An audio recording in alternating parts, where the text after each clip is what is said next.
A preocupação principal de vocês, as medalhas, as vitórias que vocês terão como profissionais de educação física, é uma coisa muito simples. O que o seu atleta, o que o seu aluno quer de você é apenas que você acredite nele. É só isso. Ele não quer ganhar os Jogos Olímpicos, ele não quer ganhar a corrida de integração, ele não quer ganhar nem na faixa etária dele. Ele só quer um professor que acredite que ele, com as suas limitações, pode correr num pace de 7 por quilômetro, de 6,30 por quilômetro, de 6,50, possa intercalar caminhada com corrida. É isso que essas pessoas das assessorias, que são amadores, esperam de vocês como profissionais de educação física. E talvez a maior vitória que vocês vão conquistar é você ver o seu aluno que começou com você 2 anos atrás, que o sonho dele era participar de uma São Silvestre, é você como professor levando seus atletas para uma corrida internacional de São Silvestre, ele terminando a São Silvestre, dando um abraço em você como profissional de educação física e falando para você: professor, você salvou a minha vida. Aí eu começo a abraçar ele, porque a gente já está junto há mais de 2 anos, falo assim: não, ô rapaz, como assim, uma São Silvestre, né? Pô, é 15 quilômetros, é tranquilo, tu tá com muita saúde. Ele falou assim: há 2 anos atrás, eu peguei a minha arma e coloquei na minha cabeça para dar um tiro, porque eu estava com depressão. Estava com um problema de saúde muito sério. E você foi o único, no momento que eu mais precisava, que acreditou em mim. Que acreditou que eu era capaz de correr uma São Silvestre, que eu era capaz de correr uns 5 quilômetros, teve paciência comigo de me levar até uma São Silvestre. Então, não tem jeito. Eu devo a minha vida a você. Então, essas são as medalhas que nós vamos levar para a vida inteira. E foi naquele dia, eu já tinha certeza da minha profissão, né? Mas são momentos como esses que, se você der a oportunidade para o seu aluno falar para você, você vai ter certeza que escolheu a profissão certa, né? Que você realmente, todos nós aqui, conseguimos modificar, ajudar as pessoas a estar cada dia melhor. É só deixar o seu aluno chegar próximo de você. É só deixar ele conversar com você. Então, isso não tem preço. Isso não tem preço. Você saber que uma coisa que você faz, isso é comum para mim. Eu trabalho com corrida, trabalho com os amadores hoje, embora tenha alguns resultados muito bons, mas você sabe que o pouco que você faz é muito para essas pessoas que muitas vezes só tomam pancada o dia inteiro. É só meta, é só cobrança, é só porrada de tudo que é lado, às vezes na própria família, e ele vai para a corrida com você, é o momento que ele tem de realmente se sentir o João, o Joaquim, o José, e se sentir realmente valorizado, se sentir reconhecido, e a única coisa que ele quer é correr, no ritmo dele, do jeito dele, e alguém que confie nele. Então, se uma pessoa, uma menina, um menino, procura qualquer profissional de educação física, de uma assessoria para fazer um trabalho de corrida, é porque ela está precisando. Porque correr não é para qualquer um. Correr não é simples. Embora pareça que é colocar um tênis, um short e sair correndo, mas não é. Tá? Há um esforço aí muito grande. Eu tenho alunos do CrossFit que fazem um trabalho de força aí pesadíssimo, né? Que veio do LPO, aí, a base praticamente do CrossFit, que não consegue correr. Ele tenta correr e não consegue correr, porque ele sai correndo muito forte e fala: professor, eu já tentei, mas não consigo correr. Então só tenha isso em mente. Vocês certamente têm uma função social muito forte de poder ajudar muitas pessoas e, em alguns casos, salvar a vida de algumas pessoas. Tá?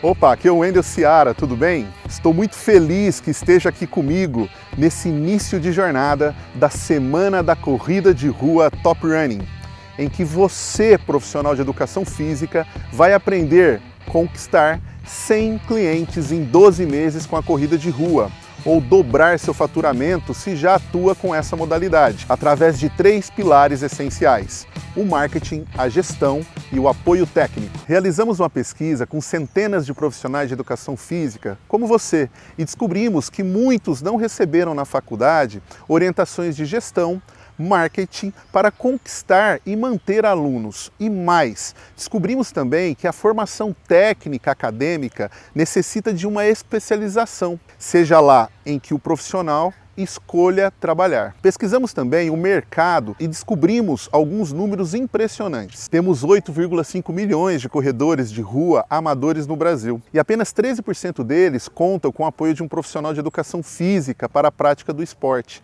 E pasmem, 72% dos entrevistados relataram que já se lesionaram na corrida pelo menos 5 vezes e 48% disseram que se lesionaram gravemente e tiveram que ficar pelo menos 3 meses parados. Separamos o grupo que contam com o apoio de um profissional de educação física e os números melhoraram muito, porém ainda longe do que nossos especialistas técnicos do Top Running julgam números ideais. Vejam, 47% dos entrevistados relataram que já se lesionaram na corrida pelo menos 5 vezes e 28% disseram que se lesionaram gravemente e tiveram que se afastar por 3 meses. E mais, 96% da população brasileira sequer pratica alguma modalidade esportiva.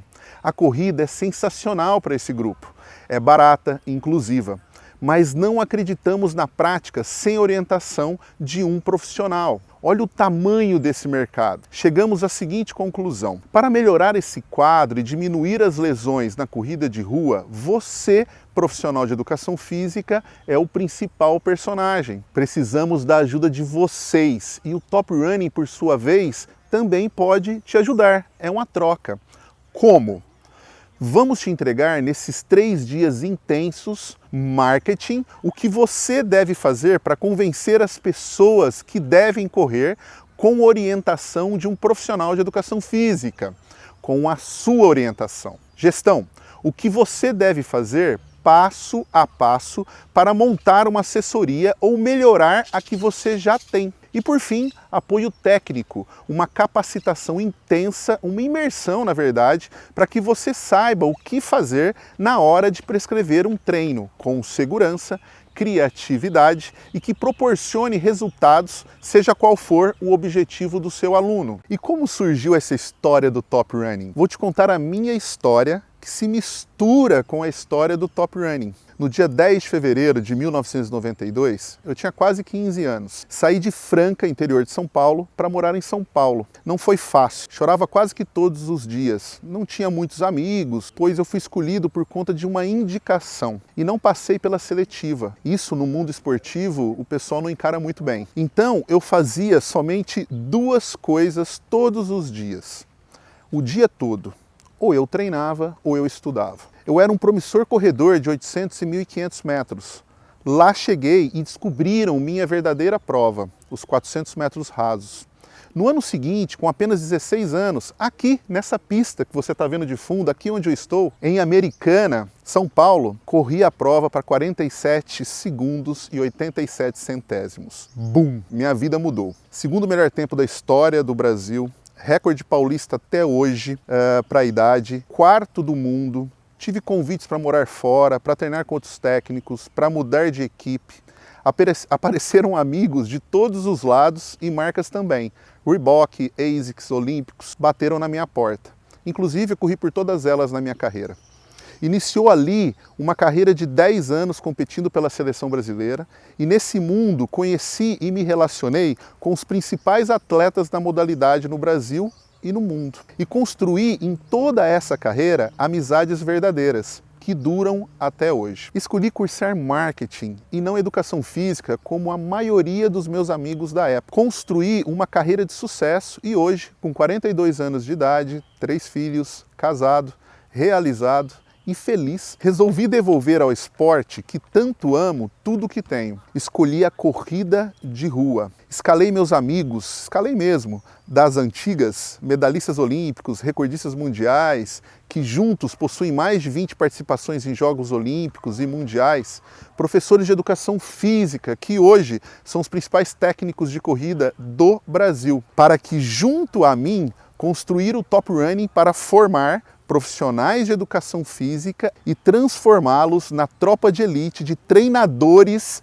de corrida de rua do Brasil, para ajudar corredores, 8,5 milhões de corredores de rua amadores no Brasil e 96% da população brasileira que está sentada no sofá. Fique agora com uma das mais completas aulas de periodização, métodos e meios que eu tenho assistido nesses anos trabalhando com top running, específico para a corrida de rua. Fui até Bragança Paulista, sede da CBAT, na Confederação Brasileira de Atletismo, para colher em vídeo essa aula incrível para você com o professor Clodoaldo Lopes do Carmo. O cara é uma sumidade, 5 Olimpíadas. Depois da aula técnica, produzimos um clipe com o treinamento dos seus atletas na pista. O Clodoaldo me disse, abre aspas, o que se pratica em alto nível pode ser levado com a devida adequação de intensidade e volume para os amadores. Se puder mostrar para os profissionais, seria sensacional. Vale a pena, vamos lá? Olá, profissional de educação física. Olá, galera Top Running.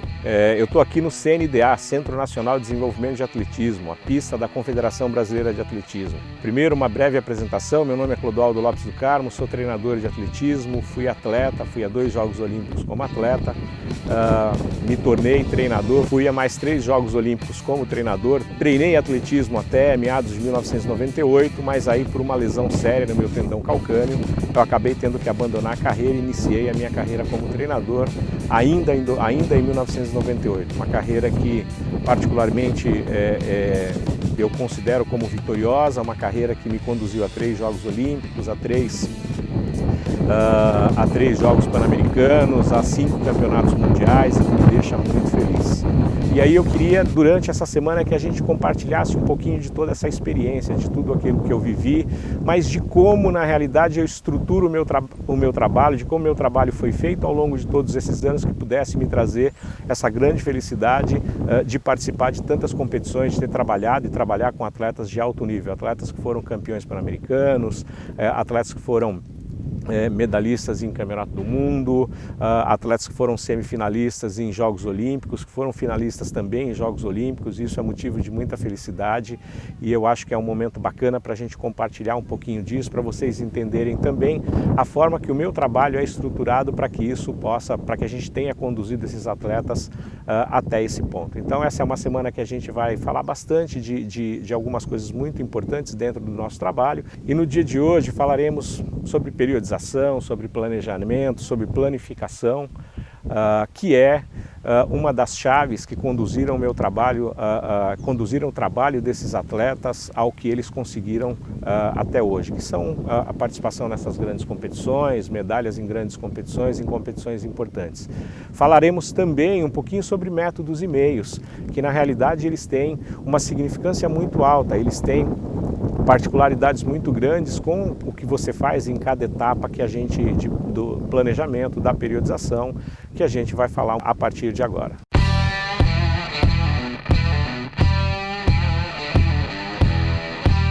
Periodização é um dos conceitos mais importantes que a gente tem dentro de todo o processo de treinamento, né? De como a gente planejar o treinamento. Esse termo ele se origina da palavra período, né? Que é uma porção, é uma fase que a gente pode dizer, a divisão temporal em pequenas fases, em pequenos segmentos, para a gente poder controlar o trabalho que a gente está fazendo, para a gente poder controlar o treinamento. Então esse termo ele refere-se a métodos específicos de manipulação, de como a gente vai manipular a carga de trabalho, os aspectos da carga de trabalho, né? Vocês talvez já tenham ouvido falar de aspectos da carga, onde a gente fala de aspectos qualitativos, de aspectos quantitativos. Então poder manipular isso em etapas, poder manipular isso de forma temporal dentro do trabalho, dentro daquilo que vocês planejam, é extremamente importante, principalmente para eu poder utilizar alguns conceitos básicos de volume, intensidade e densidade. Como é que eu faço a distribuição disso em cada período? Como eu distribuo os períodos de trabalho e o que eu faço em cada um dos períodos? Então, nada mais é do que a definição de limites temporais, que permite para nós, treinadores, para você, profissional de educação física, estruturar o treinamento de forma mais objetiva, né? Em cada um dos momentos que você faz da sua preparação. Essa é uma fase extremamente importante daquilo que a gente está fazendo. Se a gente não periodizar, por mais que a gente pense, não, periodização é uma coisa para treinamento de atletas de alto rendimento, não, eu posso fazer a periodização do meu cliente, eu posso fazer a periodização do meu atleta amador, sim, posso. A gente tem visto aí Muita gente, inclusive, questionando essa história da periodização, né? Vale a pena fazer periodização? Não vale a pena fazer periodização? Vale. Minimamente é uma forma de você organizar tudo aquilo que você vai fazer, é uma forma de você organizar o teu trabalho dentro de uma linha temporal, né? Então, ao se combinar as fases de estímulo e recuperação, isso forma as bases necessárias para que a gente consiga controlar principalmente um dos fenômenos importantes dentro do nosso trabalho, que é a supercompensação. Então, é uma forma também de você reduzir processos de overtraining, de você reduzir os processos de overheating, né? E, de certa forma, conduzindo para uma melhora acentuada, principalmente do nível de condicionamento do seu indivíduo, do seu atleta, do seu cliente. Portanto, quando a gente pensa em periodização, né, periodização do treinamento, periodização do nosso trabalho, daquilo que você vai fazer no seu dia a dia, ela tem como grande objetivo, o grande objetivo dessa periodização, de você controlar o teu trabalho por conta de uma periodização, porque é uma forma de você sequencializar, de você temporalizar as atividades, aquilo que você faz, aquilo que você planejou e colocou como meios de treinamento dentro do seu próprio trabalho. Então, esse nada mais é do que um passo, um grande passo, né, dentro de todo o processo de planejamento. Essa é uma forma que você tem de controlar e de saber exatamente aquilo que você está fazendo. Portanto, a periodização é um dos meios que a gente tem para controlar o nosso trabalho, para a gente entender o que a gente vai fazer em cada uma das fases que a gente fez a divisão. É óbvio que a gente vai falar de periodização, a gente tem muitas formas de fazer periodização e você vai buscar aquela que é mais adequada para o seu atleta, aquela que é mais adequada para o seu cliente, aquela que é mais adequada para a pessoa que está trabalhando contigo. Isso tem relação também com o tempo de trabalho, com o tempo de treinamento que essa pessoa já tem, né, com quantas vezes ela treina por semana, com quantos quilômetros ela faz por semana. Isso tudo é importante para você fazer essa distribuição temporal que a gente falou. E essa sequência nada mais é do que um encadeamento de métodos e meios de trabalho, que a gente também vai dissertar um pouquinho a respeito disso, para que você talvez entenda um pouquinho melhor isso e consiga fazer pequenos ajustes ou até grandes ajustes dentro do seu trabalho, né? Então, profissional de educação física, para você que está começando a trabalhar com corrida, para você que ainda não tem uma grande experiência na corrida, é importante trabalhar com a periodização? Sim, é uma forma que você tem de controlar o seu trabalho, de dar mais qualidade para o seu trabalho. Não esqueça também que a periodização, ela é individual. A periodização, ela vai considerar a individualidade biológica, ela vai considerar que cada um do seu cliente é único, né? Ele tem necessidades especiais, ele tem necessidades que são diferentes dos outros que estão trabalhando contigo. Você vai ter cliente que treina 3 vezes por semana, você vai ter cliente que treina 5 vezes por semana, clientes que fazem 20 km por semana, clientes que às vezes fazem 50 km por semana, e a periodização é uma forma de você poder controlar, é uma forma de você poder organizar o seu trabalho e, de certa forma, também individualizar a carga.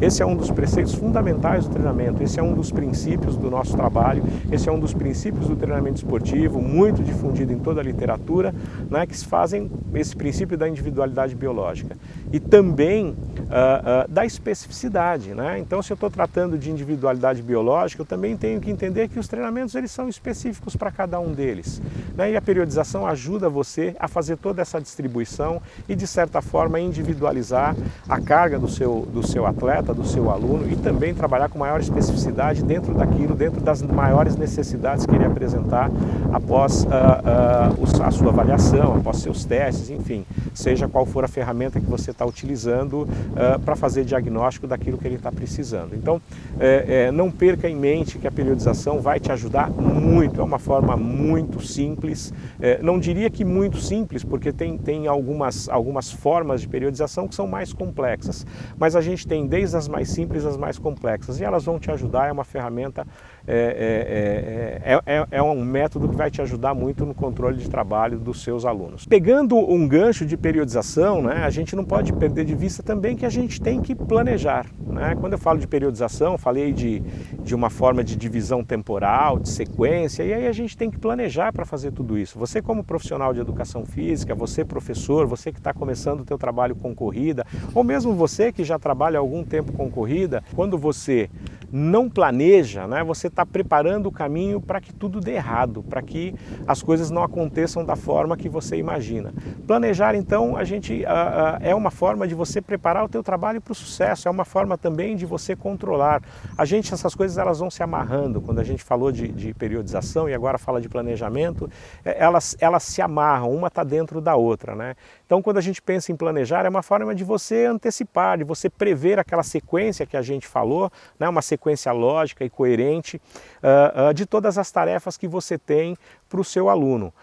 Isso é uma forma de também você conduzir a forma física do teu aluno, o condicionamento físico dele para a grande competição ou para a competição-alvo que você determinou dentro da tua periodização. Então, planejamento, um profissional de educação física, planejamento é o processo que você, treinador, né, você possui para poder definir as linhas de orientação do trabalho, aquilo que você vai fazer, né, quer ao longo de uma semana, quer ao longo de um mês, quer ao longo de um ano, ou até um ciclo maior do que um ano. Então é a forma que você tem de organizar todo o teu trabalho dentro de fases pequenas, fases um pouco maiores e grandes fases. Por isso a gente está usando, eu posso pensar em mesociclo, em microciclo, posso pensar dentro de um macro, eu posso pensar dentro de um planejamento plurianual. Você pode ter lá o teu aluno, o cliente que chegou, te procurou agora, está te procurando no dia de hoje, pensando em correr uma maratona daqui 2 anos, daqui 1 ano. Será que isso é possível? Que trabalho que você vai colocar? Como vai ser o seu planejamento? Como vai ser a tua distribuição de carga ao longo de tudo isso? Tudo isso é planejado, né? Então a gente tem, obviamente, a dificuldade que ele vai ter para correr uma maratona, uma pessoa que começa a correr hoje, que começa a treinar hoje para correr uma maratona daqui 1 ano é muito grande.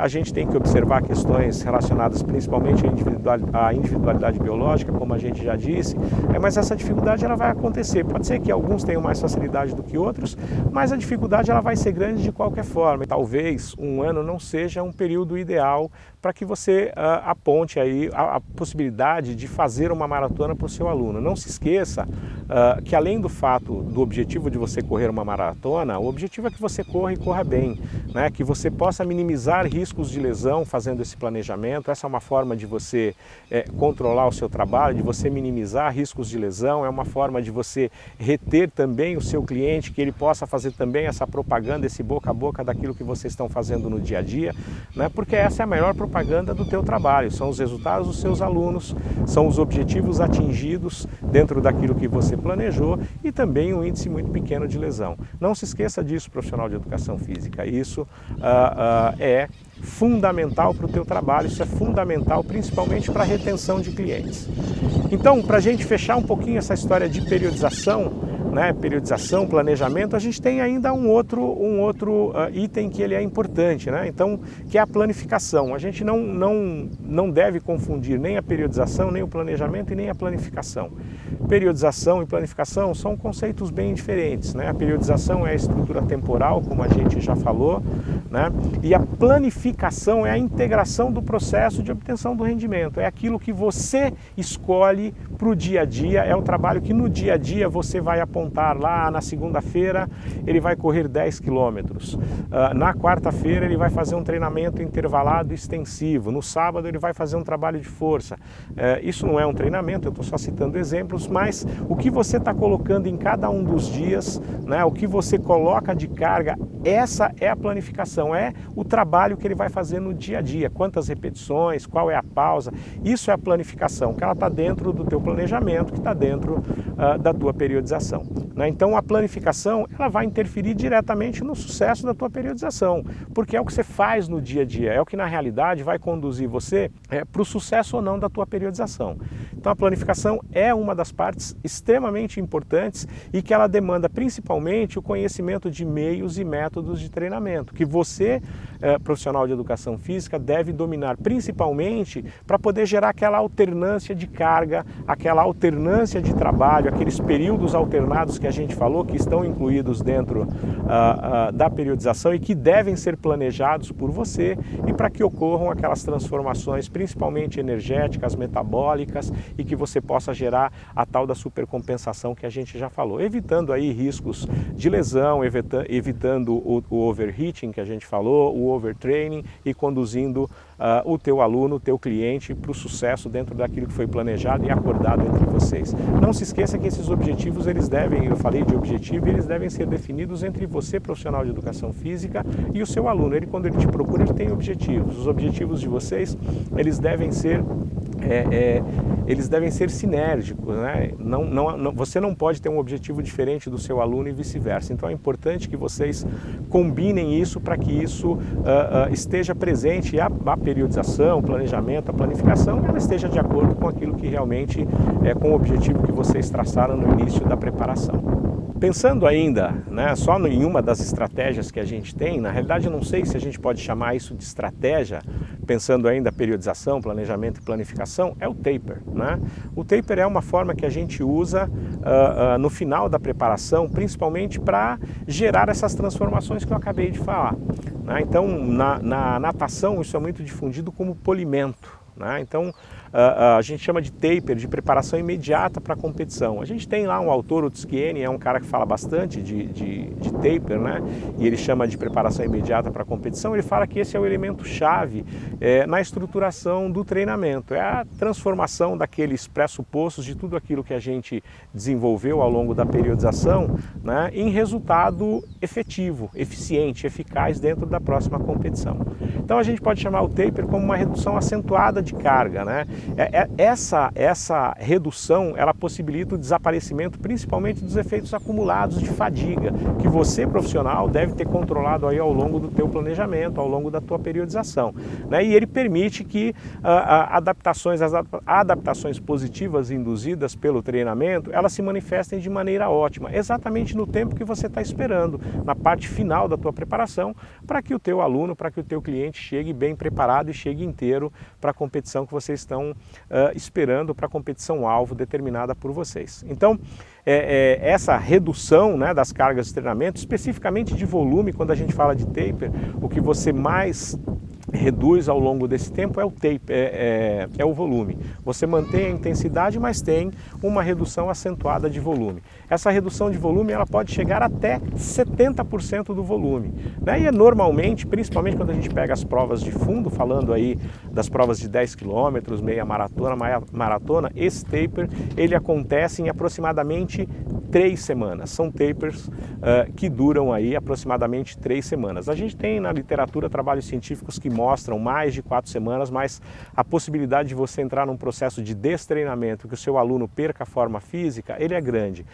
Então, também não esqueça que o taper é uma informação importante, que o taper ele tem relação também com a quantidade de trabalho que esse teu aluno já fez. Então, um cara que treina há pouco tempo, que tem um pouco volume de treino, esse taper também não pode ser tão grande, ele deve ser um pouquinho menor, né? Mas o grande objetivo do taper, na realidade, é gerar um período regenerativo, né? Principalmente para que ele tenha supercompensação de aspectos físicos, psicológicos,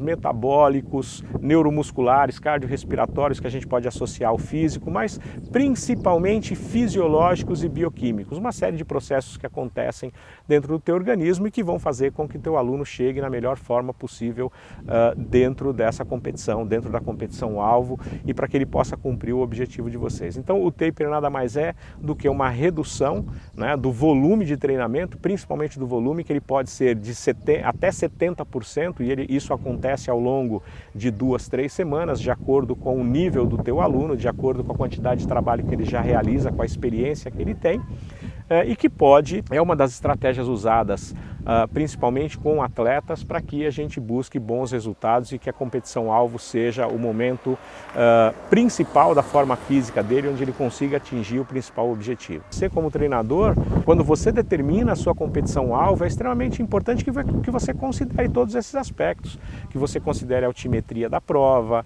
que você considere o horário em que essa prova vai ser realizada, que você considere qual é a altitude que essa prova vai ser realizada, que você considere qual é a temperatura temperatura que você vai encontrar nesse momento. Então são variáveis que você também tem que considerar no momento em que você monta o planejamento do seu trabalho, que você monta a sua periodização, no momento em que você vai fazer a planificação daquilo que você vai fazer no dia a dia. Então vocês estão percebendo que a gente tem muitas variáveis que interferem diretamente aí na obtenção de bons resultados.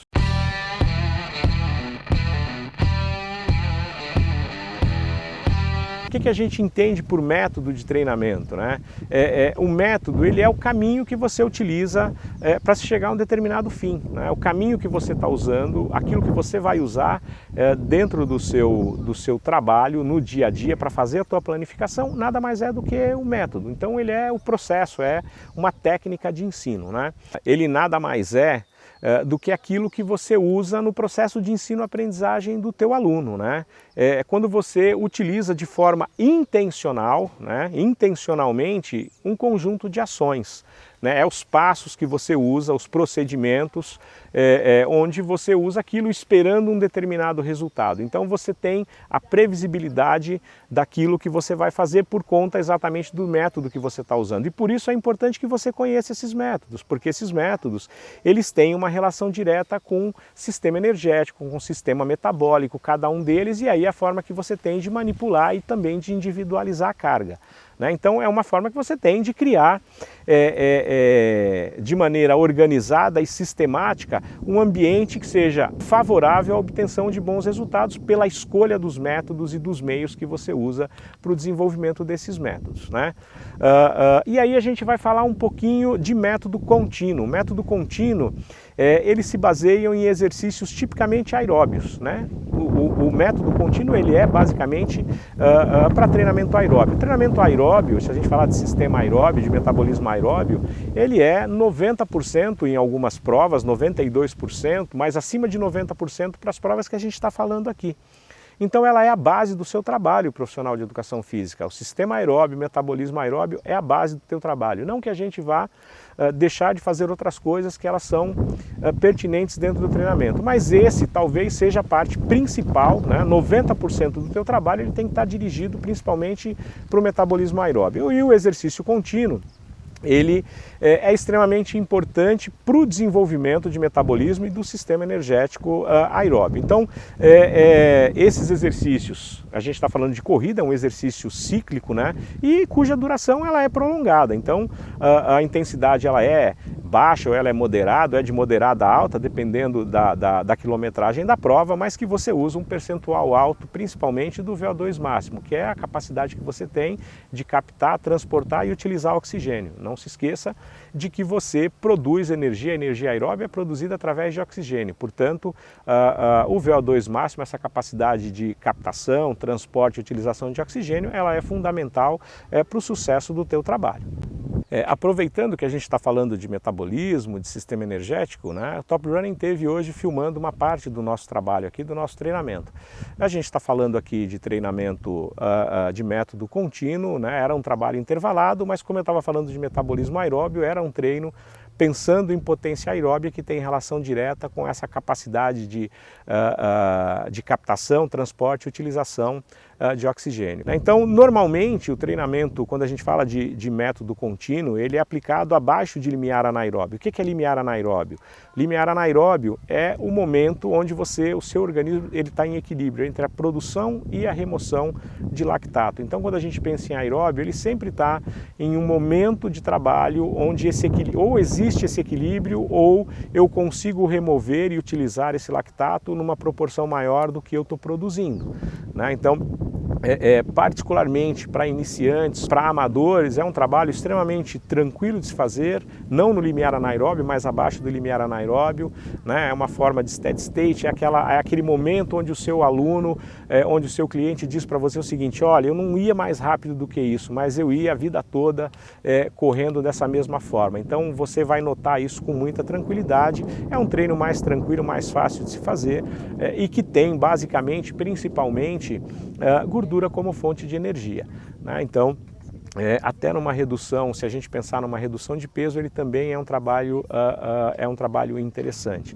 Né? Não podemos esquecer que a gente tem outros meios também para usar para perder peso, e que não só o exercício aeróbio, a gente tem os trabalhos de força, intercalar, essas duas coisas são extremamente importantes. Bom, pensando ainda em método contínuo, profissional de educação física, a gente tem muitas variações dele, né? Então a gente pode pensar em contínuo constante, onde eu tenho o ritmo ele é constante. Se a gente pensar, eu quero que o meu aluno corra 10 km a 5 minutos por quilômetro, então eu vou pegar esse aluno e ele vai ter a intensidade de forma contínua ao longo de todo o percurso. Não nos esqueçamos que quando eu determino o mesmo ritmo, eu tenho que conhecer a altimetria do percurso, né? Porque se eu tenho subidas, descidas, a tendência é que esse ritmo também possa variar, não em função só do aumento ou diminuição do ritmo pelo teu aluno, mas em função da quantidade de curvas que eu tenho, em função da quantidade de descidas ou de subidas que eu tenho. Então, é uma forma de você manter a intensidade, né, durante toda a realização do exercício. Então, ritmo constante de acordo com o percentual estipulado por você, profissional de educação física, né, seja em relação a um trabalho de potência, a um trabalho de capacidade, ou a frequência cardíaca, ou em relação a alguma avaliação máxima que você tenha feito do seu aluno. Então não se esqueça disso. Quando eu vou estipular uma intensidade, mesmo que seja para um método contínuo, eu tenho que ter isso em função de alguma coisa, em função de alguma avaliação. Como eu disse aqui, eu usei algum teste, ou frequência cardíaca, ou o teu objetivo é capacidade, ou é potência, enfim. Mas eu tenho que ter alguma referência para estipular o ritmo que a gente vai trabalhar.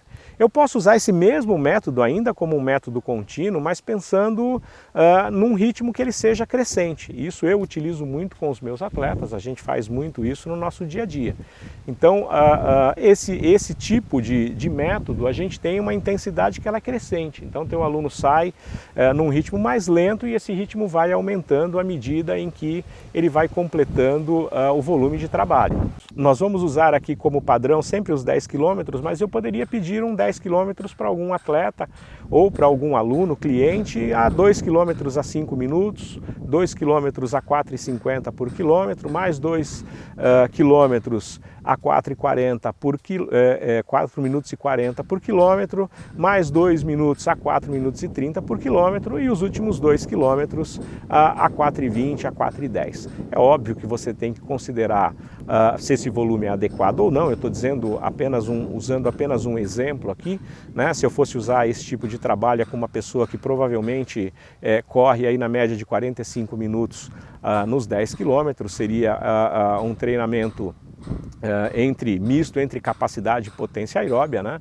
É uma forma de você poder manipular a carga também, mas conhecer o método também é muito importante. Da mesma forma que eu poderia também usar um método decrescente. É um método contínuo, mas ele é decrescente. Eu poderia fazer exatamente o inverso do que eu disse a vocês em relação à intensidade do exercício. Começar ele de forma mais rápida e ele ir decrescendo, né? Então eu começo mais rápido e ele vai ficando mais fraco ao longo de todo o período. O que eu não posso perder eu não posso esquecer nisso tudo é que cada um deles tem relação direta com o metabolismo energético, com o sistema energético, né, que a gente está trabalhando. Isso também é legal dependendo da prova que você tem. Então, eu também posso utilizar isso pensando em ritmo de competição, eu também posso utilizar isso em função da competição que a gente vai fazer, né? Então, essa é uma outra forma. Eu começo o ritmo mais lento e termino mais rápido, né? Esse a gente começa de forma um pouco mais rápida e vai trabalhando, vai terminando o treino de forma um pouquinho mais lenta. É uma forma que eu tenho de produzir um pouco mais de lactato no começo do treino e tentar trabalhar uma fase onde eu tenho que tolerar um pouco desse lactato, um pouco dessa acidose dentro da minha musculatura, e ao final do treino estar removendo isso. É um trabalho bastante interessante. Eu posso também fazer uma combinação desses dois métodos, né? Então eu posso fazer o método contínuo, novamente posso usar aí uns 10 km também, onde esse ritmo começa num determinado nível, ele aumenta, ele pode aumentar durante 4 quilômetros, e aí no final do treino eu vou soltar o ritmo novamente. Então a gente pode chamar aí de contínuo crescente, decrescente, né? Então dessa forma a intensidade aumenta e depois a intensidade vai diminuindo gradativamente até ele terminar a prova. É uma forma também de você trabalhar os dois sistemas energéticos, de você metabolicamente trabalhar trabalhar de forma diferente, fazer com que os dois sistemas trabalhem no mesmo, se utilizar os dois sistemas no mesmo método de trabalho, e ele não deixa, a gente não perde a essência também do método contínuo. A gente poderia fazer de forma diferente, né? Também começar ele mais forte, ele ir diminuindo ao longo do trabalho, ao longo dos 10 quilômetros, e também aumentar no final. Seria um decrescente crescente, é uma outra forma da gente também trabalhar com o método contínuo. Poderia ser dentro de 10 quilômetros, dentro de 12 quilômetros, não tem nenhum problema. O volume é você, professor, você profissional, que vai estimular, vai estipular na realidade, né? Não estimular, mas vai estipular de acordo com o nível do teu aluno, de acordo com o nível do teu cliente. Mas essa é uma outra forma. Por fim, esses são métodos que eu utilizo e estou discutindo aqui, passando um pouquinho disso para vocês, né? A gente tem o contínuo variativo, né? Onde eu posso fazer várias mudanças de ritmo dentro desses 10 ou 12 quilômetros que eu estou citando aqui. Então o ritmo pode começar de uma certa maneira, depois ele aumenta, depois a gente mantém por 1 quilômetro, diminui um pouquinho, volta a aumentar, e fazer isso dentro dos 10 quilômetros. Vocês podem fazer isso, aumentar, diminuir esse ritmo várias vezes. Obviamente o que você tem que considerar é a experiência prévia do teu aluno, quanto ele já corre, quanto ele consegue fazer. Isso seria muito parecido com um fartlek, né? Esse variativo onde o ritmo aumenta, diminui, e você pode manejar isso de forma que ele cresça 2 ou 3 vezes apenas, e aí ele tem um decréscimo 2 vezes, enfim, ele cresça 3 vezes, tenha 2 decréscimos, ou o contrário. Então você que tem que ter a criatividade de manipular isso, considerando principalmente a experiência que o teu aluno tem de treinamento, né? Quantos anos ele tem de treino, qual volume ele faz. Isso é muito importante para que você possa fazer essa manipulação da carga, né? Eu falei aqui de fartlek, eu acho que vale a pena a gente falar um pouquinho. Fartlek a gente chama de jogos de corrida, né? Onde você tem várias variações de ritmo, de terreno. A gente normalmente faz isso mais em bosque, em parques, e que você pode também, você treinador, estipular como ele vai fazer isso, como vai ser as mudanças de ritmo, ou você também, numa fase mais inicial de trabalho, aqueles alunos que estão começando com você, eles podem estipular e te dizer quantas vezes eles fizeram, e você a partir daí começar a ter parâmetros para poder programar os próximos trabalhos. Tem essa condição de manipular isso. Não se esqueça que as distâncias, elas podem ser distâncias curtas, distâncias médias, distâncias longas, né? Esses tempos eles não são fixos, é você que pode manipular isso, ou, como eu disse, né, num primeiro momento você deixar que o seu atleta faça isso quando ele estiver se sentindo bem. Mas é importante que você tenha controle disso, que você saiba como ele fez. A gente tem aí vários GPS que já te mostram como aconteceu essa variabilidade de ritmo que aconteceu dentro do próprio trabalho, ou ainda ele mesmo pode te dizer isso, mas é importante que você tenha nota disso e que você possa trabalhar com isso, com esses parâmetros no futuro. Continuando aqui o nosso trabalho, ou a nossa conversa, né? Trabalho não, mas a nossa conversa sobre métodos de treinamento, a gente tem um outro, né, originado na Alemanha. Um dos precursores foi o Waldemar Gerschler, né?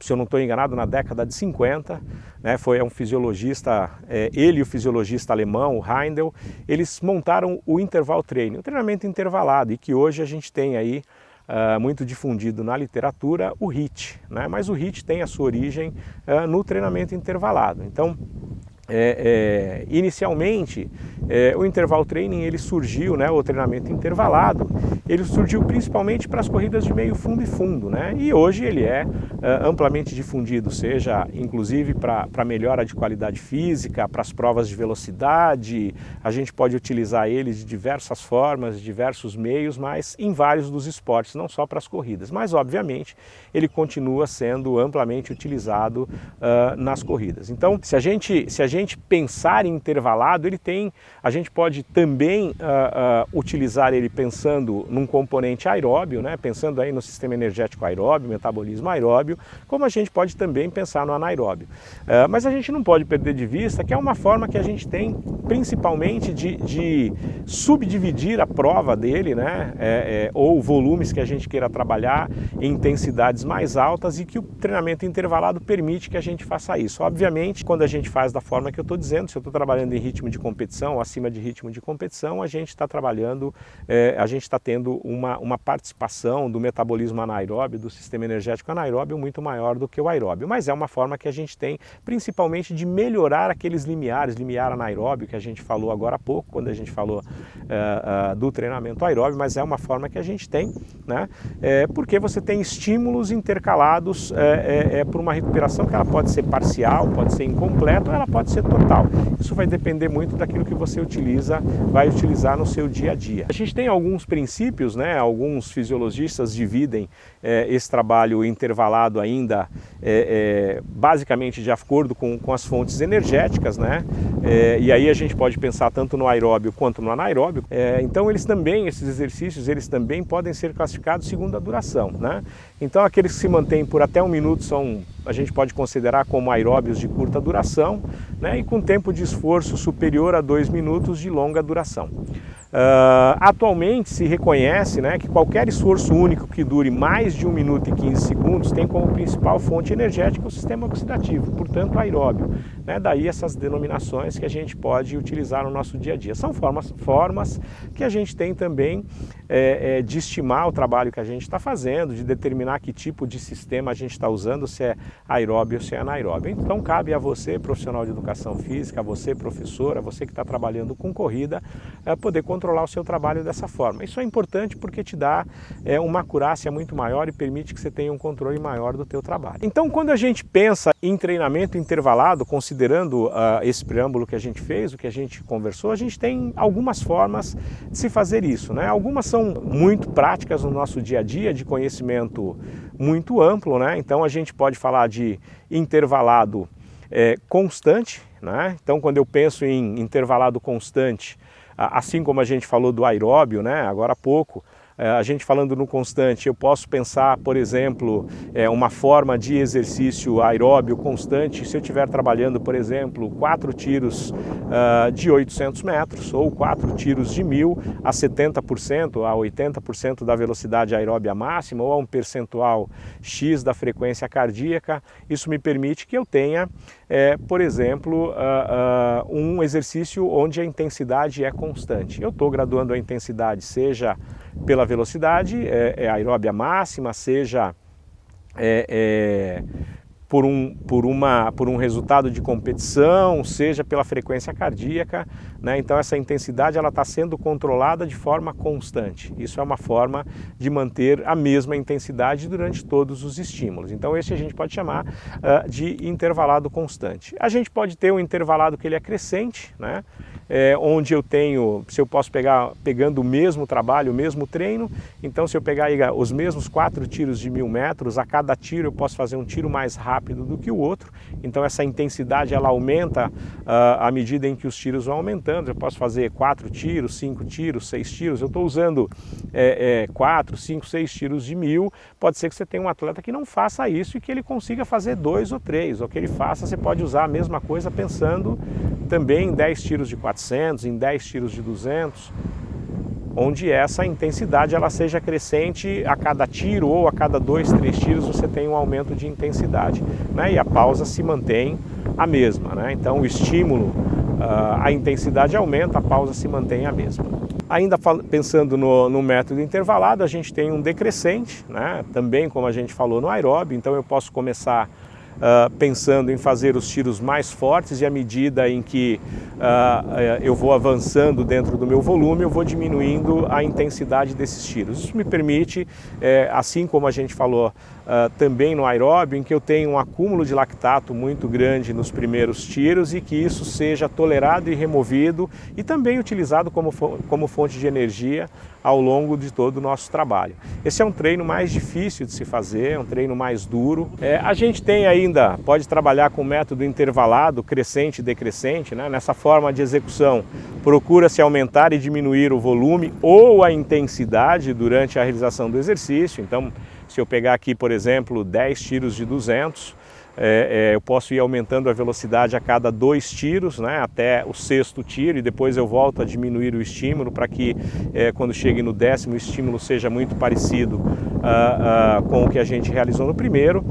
Como a gente também poderia fazer estímulos variados, né? Então poderia começar com 200, 400, 800 e aí começar a descer novamente. Essa é uma forma da gente trabalhar com essa variação do treinamento intervalado. A gente tem também o variativo, né?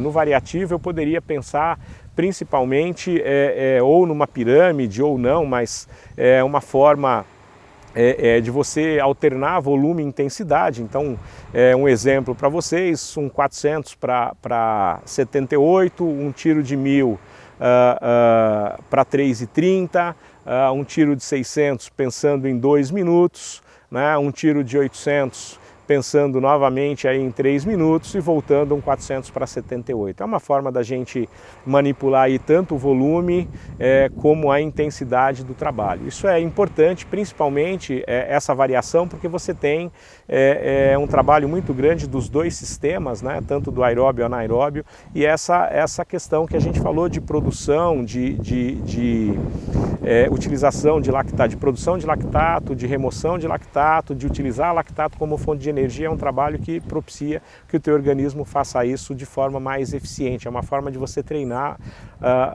o seu organismo para isso. A gente também não pode perder de vista que essas variações às vezes elas acontecem dentro da corrida, né? Então por isso é importante também você ter em mãos aquelas informações que a gente falou no início. A competição, a tua competição alvo, ela tem subida, tem descida, ela tem muita curva, qual é o volume que você tem dessa competição, é 5, 10, porque isso também interfere diretamente nos meios e métodos que você vai utilizar dentro do teu planejamento, dentro principalmente da planificação que você está fazendo para os teus alunos. Acho que o que a gente tinha para falar é isso, são pequenos exemplos daquilo que a gente pode fazer, né? Mas fica aqui algumas dicas para você, profissional de educação física, para você que está comprando a ideia do Top Running, para você que está assistindo essas aulas gratuitamente nesse dia.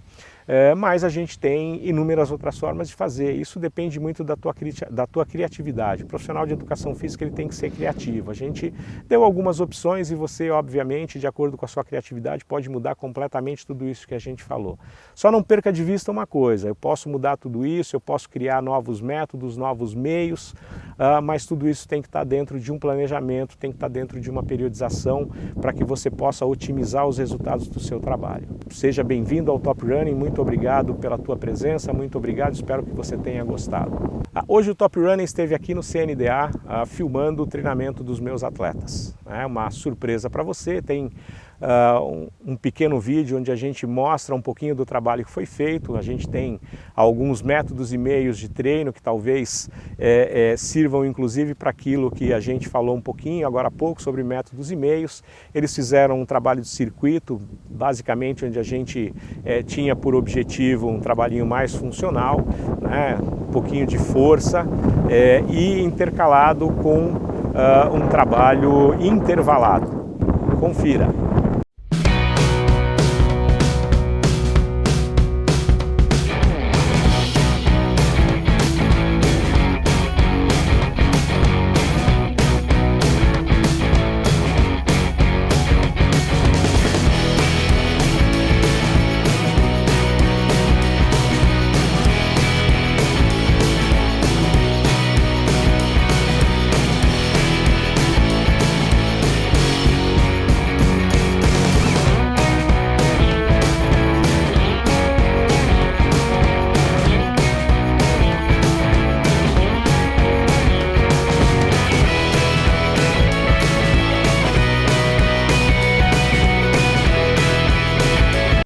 Qual o trabalho que eles estão fazendo? Oi? Qual o trabalho que eles estão fazendo? Os meninos, é um trabalho de potência aeróbica, das meninas também. Os dois treinos são de potência aeróbica, mas são meios bem diferentes. Método é o mesmo, meios bem diferentes. Os da frente correm 800 e 1500 e as meninas de trás correm 400. Nesse treino, Wendel, a intensidade deles ela é graduada pela pausa, então o ritmo dos tiros é o mesmo, porém a pausa ela é decrescente, entendeu? É isso que está determinando a intensidade do trabalho hoje.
Eles fizeram aí um trabalhinho de circuito e depois do circuito vem os tiros, é isso? Exatamente. Então, um circuitinho para a gente trabalhar um pouquinho da capacidade funcional, combinado com um trabalhinho de potência aeróbica. Então, os tiros são, no caso dos meninos que são corredores de meio fundo, eles estão fazendo séries de 500, 400, 300, 200, 150.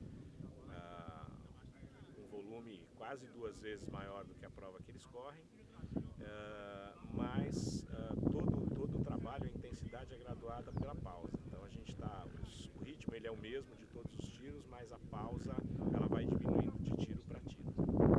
E as meninas? As meninas são corredoras de 400, né? Então o delas também, o objetivo é muito parecido, mas elas fazem só um tiro de 500 e um tiro de 300, logo após o circuito. Circuito igual para todo mundo. A gente está fazendo o circuito por tempo, onde cada um faz o máximo de repetições que consegue dentro do tempo estipulado, que no caso aqui são 30 segundos. E aí elas vão para um tiro de 500, um tiro de 300. Também é um treino de capacidade aeróbia transitando, aliás, esse é um treino onde elas estão transitando entre potência aeróbia e capacidade anaeróbia. Mas o objetivo maior do treino mesmo é potência aeróbia, melhorar a potência aeróbia delas, que tem uma relação muito forte com o final de prova e também com o volume de treino específico que a gente vai fazer num período posterior a esse. E uma delas estava bem cansada ali e já está recuperada, já pronta para outra. A recuperação delas é rápida, né? Então durante o tiro, às vezes pode ser uma tem um pouquinho mais de dificuldade do que a outra. Essa é a primeira fase de treino, então nessa primeira fase elas ainda estão fazendo treinos, a gente está em treinos em grupo, né? Mas a gente está no final da primeira fase e a partir daí a tendência é que o treino seja individualizado. Então provavelmente a gente tenha o circuito continue, né? O circuito continua, ele continua mesmo para todo mundo. A gente continua fazendo da mesma forma, mas aí tiros e pausas elas passam a ser individualizadas, né? Então a gente deve ter uma semana de avaliação. Essa semana de avaliação é o que vai nortear o planejamento e a planificação dos próximos trabalhos e aí possibilitando também a individualização da carga. Quando você fala de fase, você fala de fase de uma forma mais ampla, né? Fase mesociclo, macrociclo. Na realidade, a gente começou a nossa periodização pensando em 2020. O objetivo da maioria ali é estar entre os primeiros do Brasil, ir para Jogos Ibero-Americanos e também para Jogos Olímpicos. Então é o que a gente está buscando em Mundial Sub-20. Né? Então essa é a primeira fase do treino, essa é uma periodização, a gente vai fazer uma periodização dupla, ou seja, a gente vai ter 2 picos ao longo da temporada, o nosso planejamento conta com 2 picos, onde o primeiro provavelmente ao final de março, início de abril, quando a gente tem um conjunto, um grupo de competições. Então o objetivo é que esse grupo já compita bem ao final a segunda quinzena de março, a gente dá uma descansada e aí volta pensando já Troféu Brasil e Ibero-Americanos, que são no final de maio. E aí alguns deles provavelmente devem ir para a Europa, para fazer algumas competições na Europa. Quem for ao Ibero provavelmente já deve estar nos Jogos Olímpicos também, mas o grande objetivo de pelo menos 2 ou 3 atletas ali é Jogos Olímpicos, Campeonato Mundial Sub-20, enfim. É estar entre os melhores do Brasil e fazer grandes resultados. Valeu.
Pedro, quando você faz mais forte, você muda o objetivo do treino.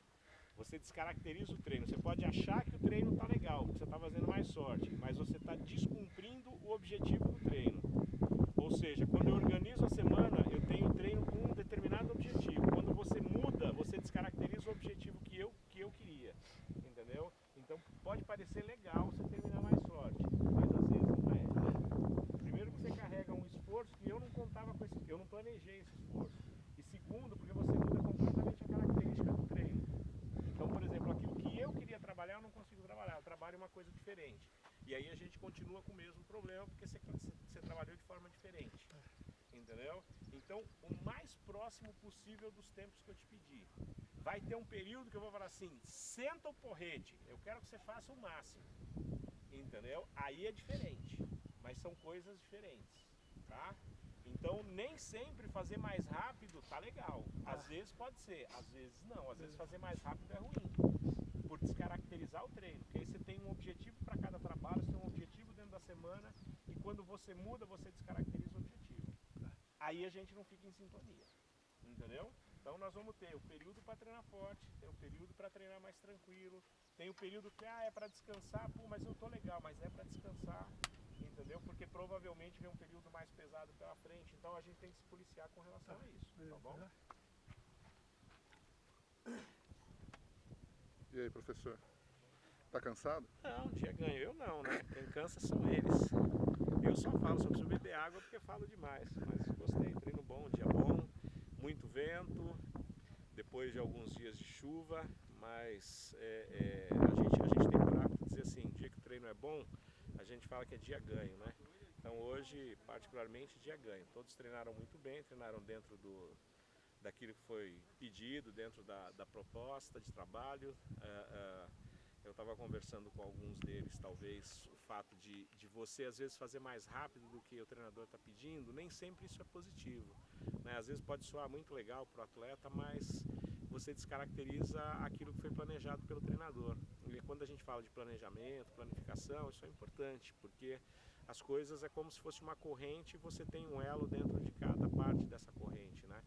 E você descaracterizando o treino, muitas vezes você acha que está treinando uma coisa e está treinando outra. A gente divide o treino por sistema energético, por desenvolvimento, incremento, melhora de sistema energético, e também isso tem a ver com a predominância que é utilizada dentro de cada prova, e aí quando você muda essas proporções. Então nem sempre fazer mais forte é sinônimo de que o treino foi legal, de que o treino foi bom, de que ele foi melhor. Às vezes até é, mas às vezes não. Então a gente tem que tomar cuidado, principalmente por conta do objetivo. O treinador nunca deve perder isso de vista. Por isso que é importante, talvez se você filmando, eu não sei se você percebeu, mas eu tenho um cone em várias partes da pista. E esses cones, tem um cone no 300, tem um cone no 200, tem um cone no 100, tem um cone marcando 150. E esses cones, isso é importante exatamente para que você pegue as parciais, para ver se ele está fazendo dentro daquilo que você imagina, dentro daquilo que foi proposto. Porque a gente transfere muita coisa do treino para a competição. E se ele treina de um jeito, ele tem que competir do mesmo jeito, né? Mas o que eu quero dizer com isso vou dar um exemplo clássico aqui, os meninos estavam fazendo séries de 500, 400, 300, 200, 150. E o ritmo, ele basicamente era um ritmo de 67, 68 por 400. Né? Então, por que eu coloco os cones? Porque eu controlo para saber as passagens que eles estão fazendo, se estão dentro do ritmo que eu quero, para que eles não façam muito forte o começo e muito fraco o final, porque isso também ajuda a descaracterizar aquilo que a gente está falando do treino. Então é importante esse controle, é importante que o treinador tenha essa visão exatamente para que o treino saia como ele planejou, como ele planificou, da maneira que ele quer, para cumprir os objetivos que ele determinou, estipulou para aquele dia, para aquela semana. E o que é do alto nível pode ser levado lá para o dia a dia também, lá para o amador. Claro, não tem a menor dúvida. O que a gente, os métodos, os meios de treinamento que são aplicados também com os amadores, eles também saem daqui, eles podem ser perfeitamente adaptados, né? Então os métodos e meios são os mesmos. O método que a gente usou aqui hoje, eu posso usar isso aqui, o que a gente fez com amadores, tranquilamente, sem nenhum problema. É óbvio que você adapta exercício, que você adapta ou não é nenhuma questão de adaptação, mas você escolhe de acordo com o público e com o teu objetivo. Aqui a gente fez um circuito hoje que ele tinha 8 exercícios, né? Ele tinha 8 estações. Então eu poderia fazer com 10 estações, poderia fazer só com 4, como poderia fazer com 16, poderia botar exercícios mais simples do que os que a gente colocou aqui, poderia colocar exercícios mais complexos do que os que a gente colocou aqui, eu poderia aumentar a distância entre as estações, que aqui era 50 metros, eu poderia colocar com 80, eu poderia diminuir essa distância, eu poderia fazer, eu fiz 30 segundos cada estação, poderia fazer por número de repetição, né? Enfim, são N formas de fazer, e os tiros que a gente colocou aqui, como eu disse, acabei de dizer, que era 500, 400, 300, 200, 150, eu poderia estar usando só tiros de 400, só tiros de 200, poderia estar usando 1000, 800, 600, 400, 200, esse inclusive é um treino que eles têm, mas com outro tipo de circuito, mas eu poderia estar, depende muito da criatividade, né? Então, quem tem que ter a criatividade para montar tudo isso são os profissionais de educação física que estão trabalhando com seus clientes ali na ponta, né? Então, os meios e métodos são os mesmos, não vai mudar, mas o que eu escolho, como eu desenvolvo, isso é a criatividade do próprio professor. Ele tem que aprender a manipular isso, porque a carga ela é determinante para um bom resultado e ela é dependente daquilo que você faz no dia a dia, de como você organiza isso dentro do seu trabalho.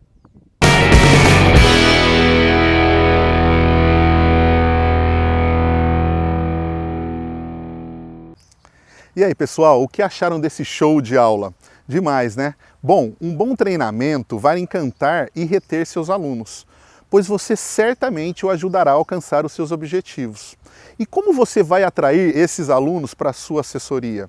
Eu vou te entregar agora uma aula incrível sobre os 4 P's do marketing: preço, produto, praça e promoção. Entendendo esses 4 P's do marketing, você vai saber conquistar novos clientes para sua assessoria e chegar até 100 clientes em 12 meses. Vamos lá?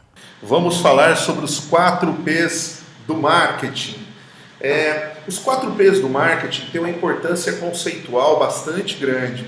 Os 4 P's do marketing, o P de produto, o P de preço, o P de praça e o P de promoção, é o que dá alicerce, é o que dá base para qualquer tipo de iniciativa de marketing que você possa fazer. Não só no mundo das corridas de rua, professor, não só no mundo da assessoria de corridas, como em qualquer negócio.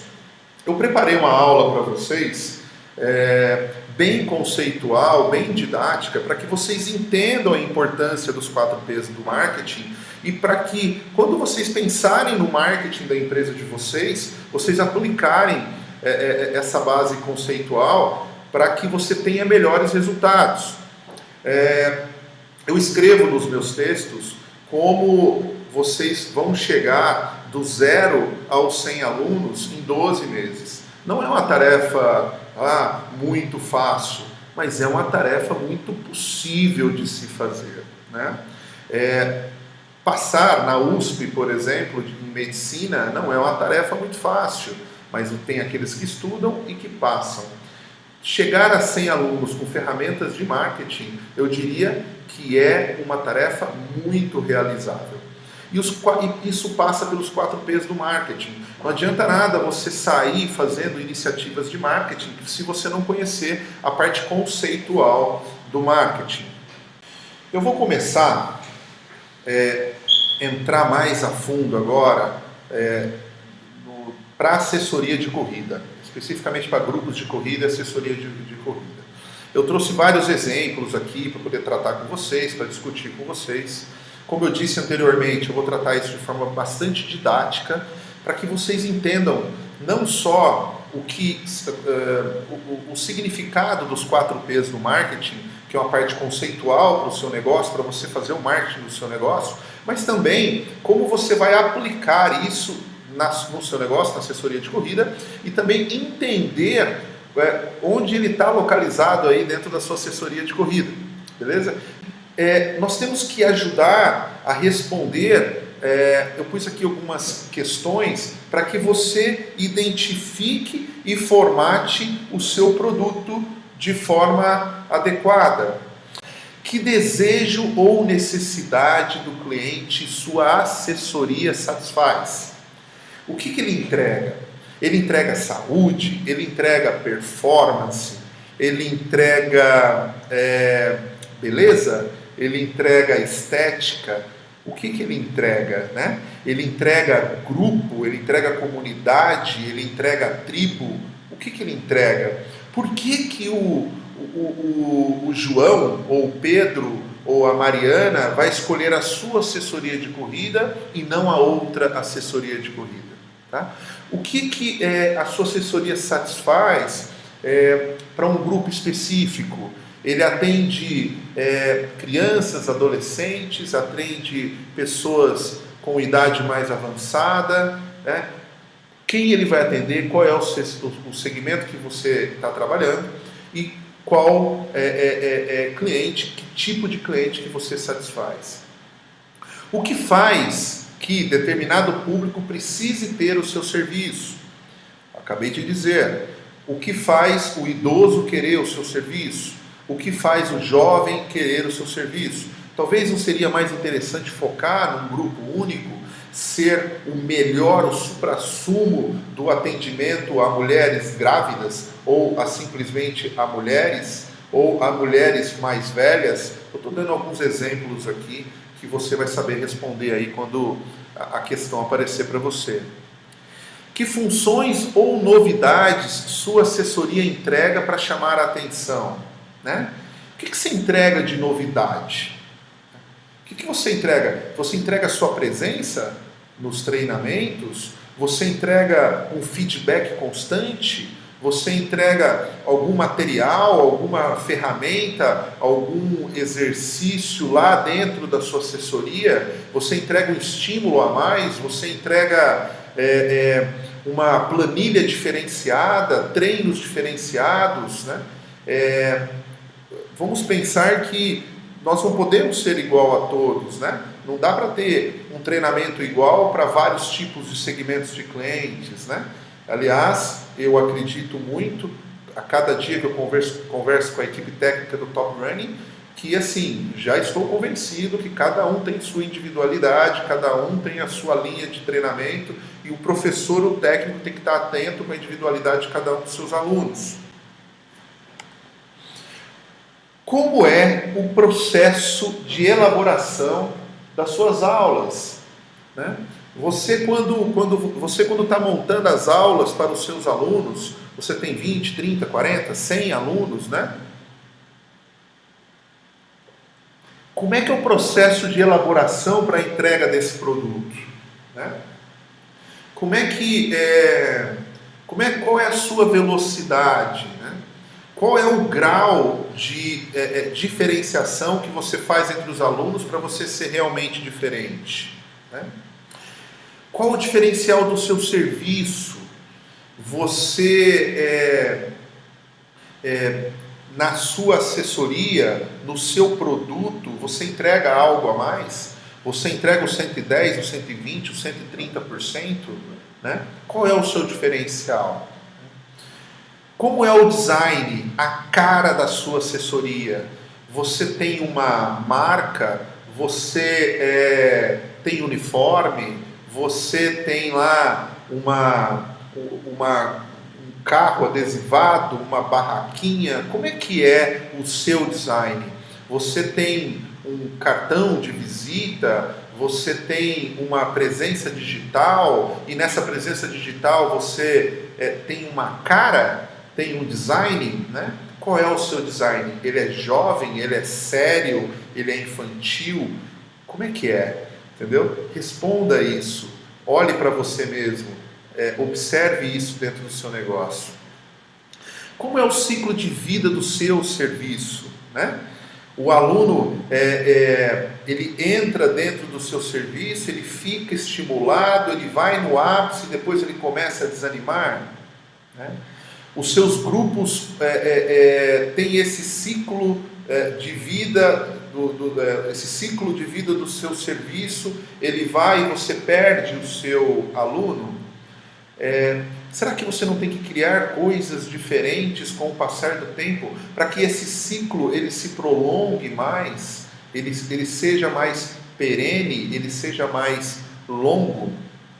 Responda essas questões de primeira e você vai saber se o seu produto está adequado ou não para a sua praça, para onde você trabalha. Ó, acabei de falar de outro P dos 4 P's do marketing que eu vou tratar já já. Vamos lá. O P do preço. Quanto você está cobrando, professor? Você está cobrando muito menos do que deseja, muito mais do que o seu aluno gostaria de pagar? Essa é a percepção do preço, né? Como é que você pensa no preço que você vai cobrar? Como é que você idealiza o seu preço, né? Desde aí da Revolução Industrial e tudo mais, todo mundo media o preço de uma forma bastante simples. Qual é o meu custo? Eu quero a minha margem de lucro, desconta aí os impostos e tudo mais, e aí eu tenho o meu preço, né? É assim que você faz? É assim que você realiza? Que você formata aí o seu preço? Presta atenção aí nesses próximos 5 minutinhos de aula, que eu vou te explicar como você vai, os 4 P's do marketing, identificar, formatar e entregar o seu preço, ok? Se você entrega valor, professor, se você entrega algo realmente diferenciado, você tem que se colocar entre os diferenciados. Eu trouxe aqui um exemplo de carros, só para que vocês entendam a minha analogia. Eu vou colocar o próximo slide aqui. Essa é uma matriz de preço.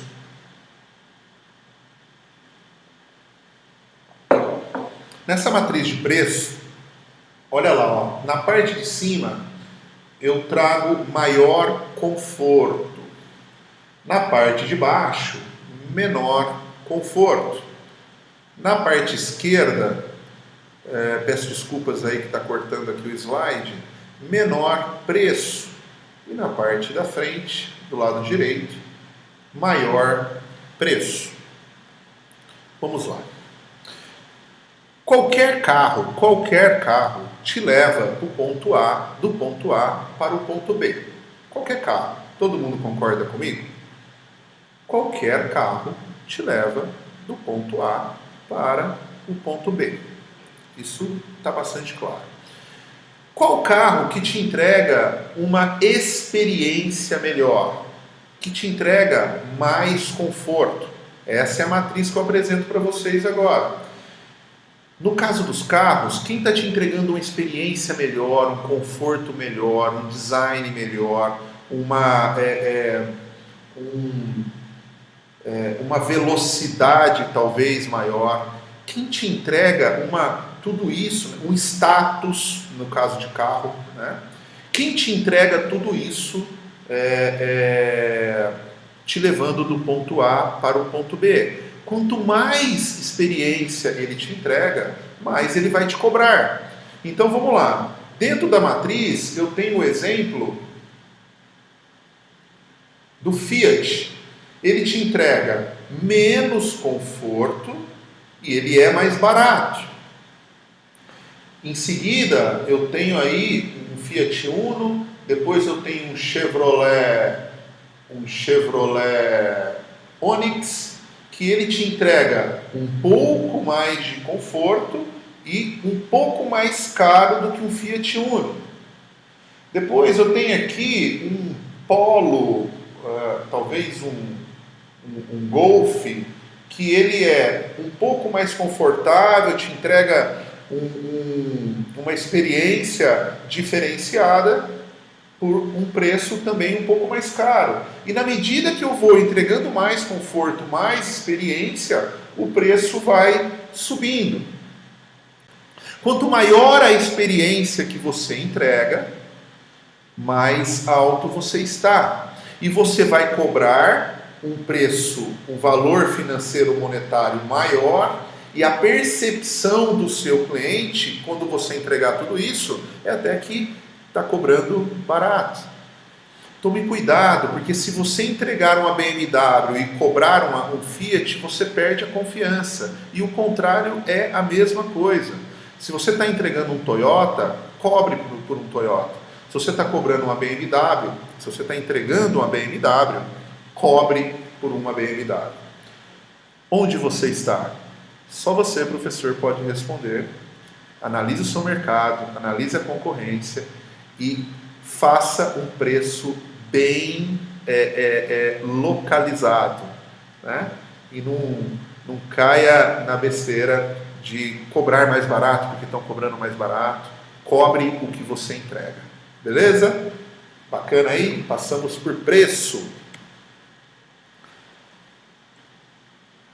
Vamos falar agora de praça. Eu trouxe um pequeno texto aqui para que eu possa... eu não queria simplesmente dizer que praça é o local que você realiza ali, que você entrega os seus treinamentos. O P de praça é também chamado como ponto de venda ou canal de distribuição.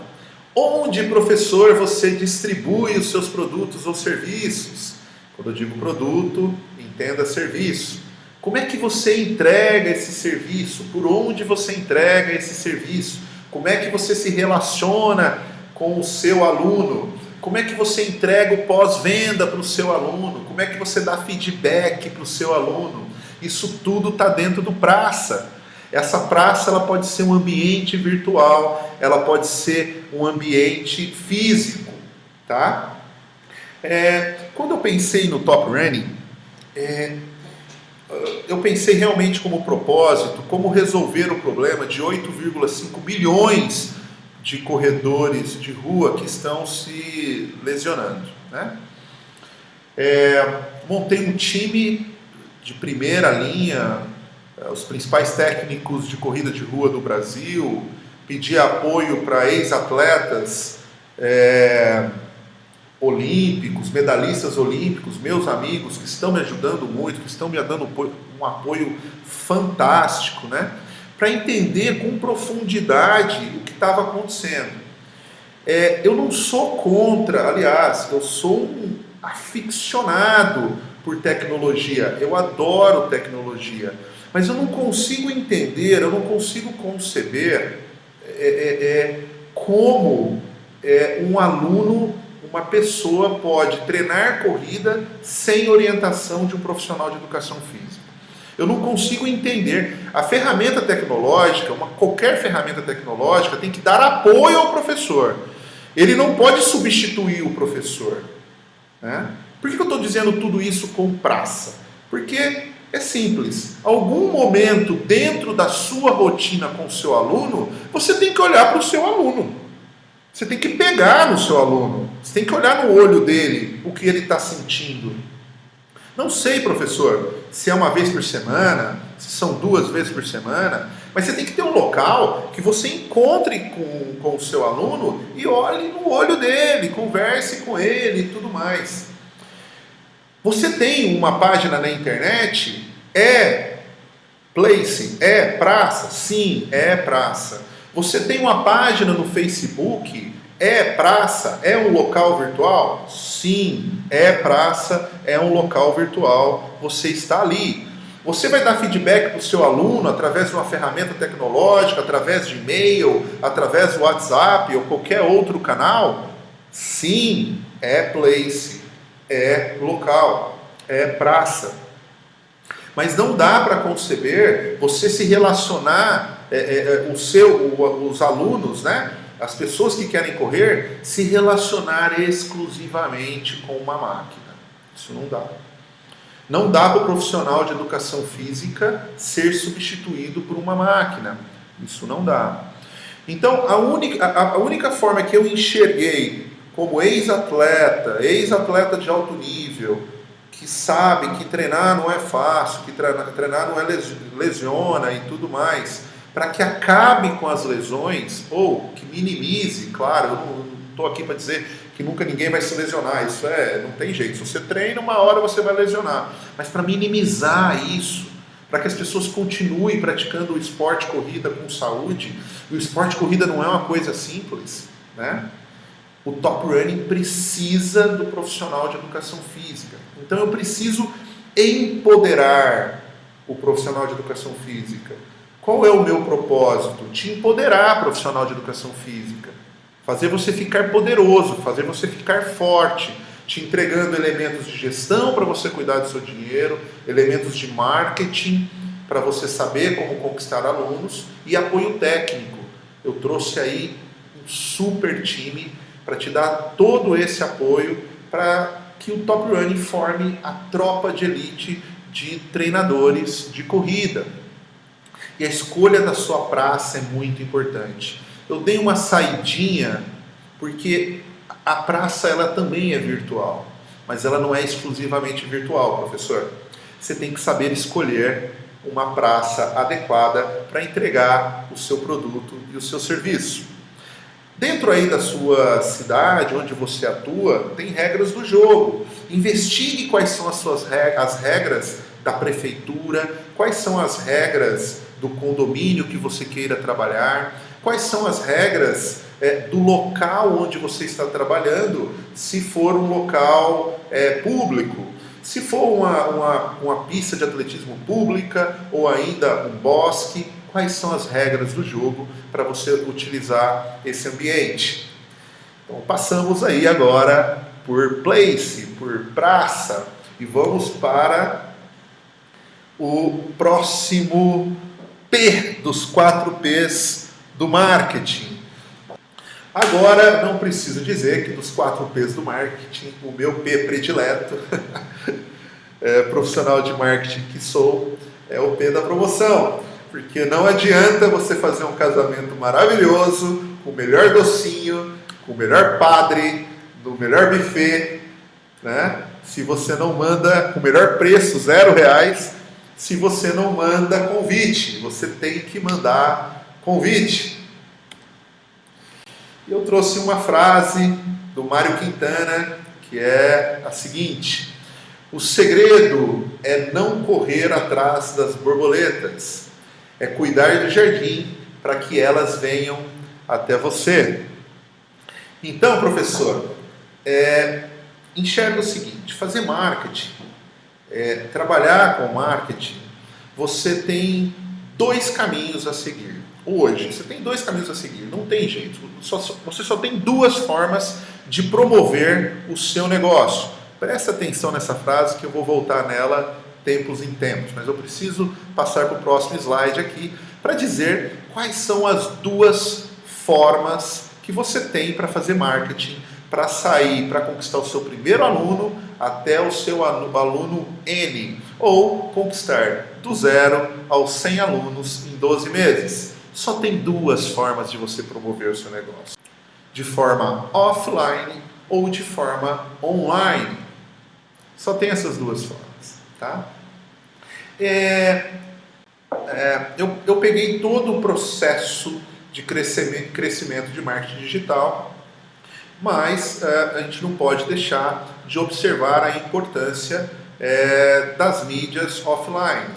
É verdade também que a cada dia que passa, todas as mídias offline vêm perdendo muita força, né? Exemplo aí da Editora Abril, que praticamente quebrou, né? As revistas aí que nós conhecíamos, que eram revistas de muito sucesso, que não existem mais ou já estão saindo do mercado. Jornais que passam por muita dificuldade em todas as cidades. Antes, eu não conseguia imaginar o meu pai sem ler o jornal todos os dias. Hoje você tem uma facilidade através da internet muito grande para você consumir qualquer tipo de conteúdo. Eu faço uma brincadeira da boneca. Para você vender uma boneca, ou para você vender um boneco do Comandos em Ação, para uma criança no final, na década de 90, aliás, da década de 90 para trás, ou até no começo dos anos 2000, você anunciava no período da manhã, no programa da Xuxa, na Mara Maravilha ou no Bozo. Mara Maravilha eu acho que na Manchete, o Bozo no SBT, E você sabia que a cada dinheiro que você colocava, para cada um dinheiro que você colocava nesse comercial, você vendia X bonecos ou X bonecas. Porque todas as crianças assistiam programa infantil naquele horário. Ou se não assistia programa infantil naquele horário, assistia depois que o pai gravava na fita cassete. E aí ele consumia os comerciais também, depois quando ia assistir esses programas. Hoje não é mais assim. Mas você tem algumas iniciativas offline que você pode aproveitar. Então você pode ter um bom cartão de visitas quando você precisar, de repente algum evento de networking que você vai, algum local que você ainda precise deixar esse material. É bom ter um material impresso em mãos, para você entregar, falando da sua assessoria de corrida. Sei que isso está se acabando, mas tem alguns locais ainda no interior do nosso Brasil que a mídia offline funciona bem. Mídia online. O segredo é não correr atrás das borboletas, é cuidar do jardim para que elas venham até você. Tenha uma presença online, professor. Tenha uma presença digital. Tenha uma presença digital, entregue para a sua comunidade conteúdos de saúde, conteúdos de preocupação, de repente, converse ali com o seu público, se ele está preocupado com a estética, se ele está preocupado com a saúde, se ele está preocupado com a performance, mostre a sua rotina, mostre os seus treinamentos, mostre, com autorização, obviamente, os seus alunos, colha testemunhos dos seus alunos para você conquistar outros alunos. Tá? Essa presença digital não precisa ser diária, mas pode ser de 2 a 3 vezes por semana, mas tenha uma presença digital. Né? Permaneça digitalmente na vida dos seus alunos, registre os seus treinamentos, né? Utilize das redes sociais para você conquistar mais alunos. Hoje tem uma série, hoje eu estou falando só dos 4 P's do marketing, então eu vou me limitar a falar sobre isso na parte de promoção, mas eu tenho uma sequência, um conteúdo bastante extenso que eu vou falar para você passo a passo como você utilizar as mídias digitais para conquistar mais alunos. Passo a passo mesmo, o que você deve fazer. É conteúdo para 10 lives aqui, para você conseguir, passo a passo, conquistar novos alunos. Beleza? Basicamente, a parte promocional, do P da promoção, conforme eu disse, são essas 3 palavras, tanto para o offline quanto para o online. Você tem que atrair as pessoas interessadas no seu serviço, você tem que se relacionar. Lembro aqui, chamo a atenção de todos vocês, os professores de educação física na sua cidade, no mundo inteiro, brigam por 4% da pirâmide. Estou fazendo uma pirâmide aqui, ó. Brigam só por 4% da pirâmide, que já fazem algum tipo de atividade física. 96%, toda a base da pirâmide está no sofá. Convença essa pessoa a sair do sofá. Não ofereça para essa pessoa, depois que você atraí-la, uma aula experimental que ele vai ficar ali e não vai nem entender o que aconteceu. Ofereça talvez 2, talvez 3, você vai saber o que oferecer. Mas ofereça para ele uma experiência de verdade e comece a se relacionar com essa pessoa. Aí você vai vender para ela. E aí o seu grupo vai começar a ficar cada vez maior, porque ele vai dar um testemunho, ele vai levar outros alunos, porque você vai entregar para ele uma transformação de verdade. Beleza? É o seguinte, eu criei uma pontuação de 0 a 10, tá bom? Para cada um dos P's do marketing. Então você vai dar uma nota de 0 a 10 para o P de produto, como está seu produto hoje. Vai lá, responda aquelas questões, faz uma autoanálise, seja sincero, dá uma nota de 0 a 10 para o seu produto, dá uma nota de 0 a 10 para o seu preço. O seu preço está bem posicionado? Ele está mais barato do que deveria estar ou está mais caro do que deveria estar? Dá uma nota de 0 a 10 para a sua praça e dá uma nota de 0 a 10 para as suas ações promocionais, para o seu P de promoção. Se der de 0 a 9, está muito ruim. Se der de 10 a 19, está ruim. Se você chegar de 20 a 29, não fique triste, tá? Porque você é igual a 90% das assessorias de corrida do Brasil. Por isso que eu estou aqui para te empoderar, para te ajudar, tá bom?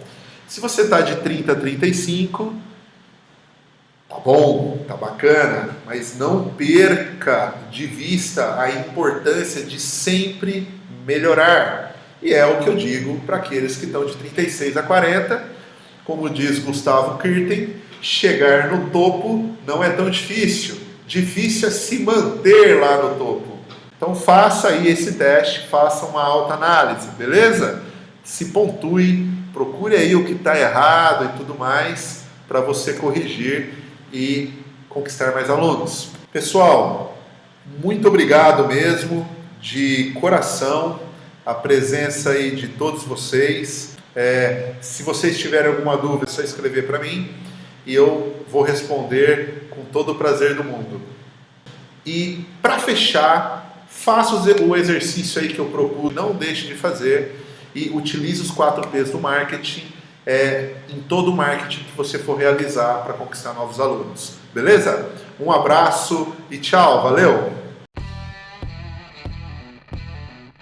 Chegamos ao fim da nossa primeira aula de uma série de 3 aulas. Estamos apenas começando, hein? Na próxima quarta, exatamente às 18 horas, contaremos com o apoio técnico do renomado treinador Top Running Ronaldo Dias. Ele vai falar de educativos de corrida e mais. Teremos a demonstração das principais técnicas com a tetracampeã da Maratona Disney, Giovana Costa Martins. Eu falarei de Canvas com você. Não sabe do que se trata? Então não perca! Vou te ensinar passo a passo como montar uma assessoria ou como melhorar a sua caso já tenha. E muito importante, visite agora o Top Running no Instagram, ou Facebook ou no YouTube. Tem muita coisa bacana lá. E deixe aqui nesse site que estamos entregando as aulas o seu comentário. Esse seu gesto vai melhorar muito os nossos conteúdos. Valeu, até quarta, Top Running!